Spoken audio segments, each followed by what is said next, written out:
یک روز یک برادر دیگر برای من پیغام کرد که همین در جمعه رسان، پیغام اونم در ذمه ما شرط است. میگوید جوانها امروز اینترنت میآموزند، ما کو طلبگاریم.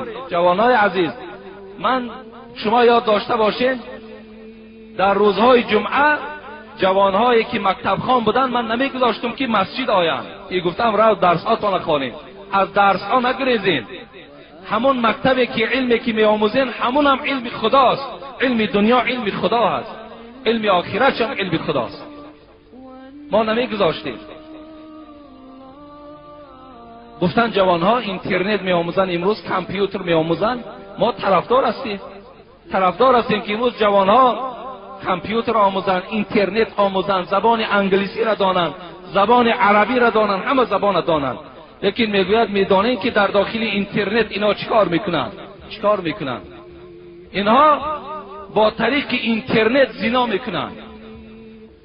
چگونه؟ در اصل وجود داشت، من این داشت، این سخن من شنیده بودم.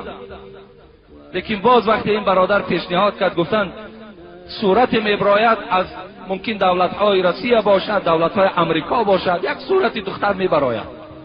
از این طرف این جوانی ما و شما، از اون طرف اون دختر با یکدیگر صحبت میکنند و در حالت صحبتشان سر میکنند. مثال وای از اونجا میگوید تو لباس بدر کن، کرتت بکش، وای هم کرتش بدر میکند. وای از اون طرف این جوان تماشا دارد، این جوان از اینجا اون زن تماشا دارد. وای لباس میکشد، فلان شکش، فلان ش میکشد. با طریق همون اینترنت با یکدیگر زنا میکنند. آیا این گناه نیست؟ نخواد در اینترنت ما و شما وقتی داخل میشویم اینقدر علمهای زیاد ماندگی، اینها را آموختن برای ما و شما ضرور است، نه با طریق اینترنت زنا کردن. رسول اکرم صلی الله علیه و سلم میگوید العینان تزنیان و زناهما النظر. همین برابری است که انتناها همه منافسات کرده است، بس نیست؟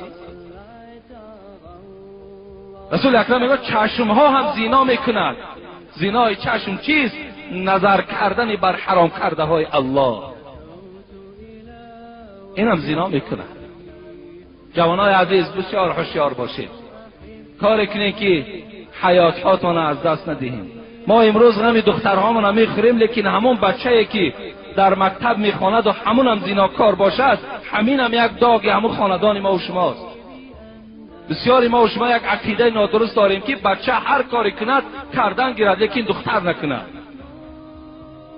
چی بچه دستی به زنا زند، چی دختر دستی به زنا زند، هر دو در گناه برابر است. هر دو این ما و شما را شرمنده میکند.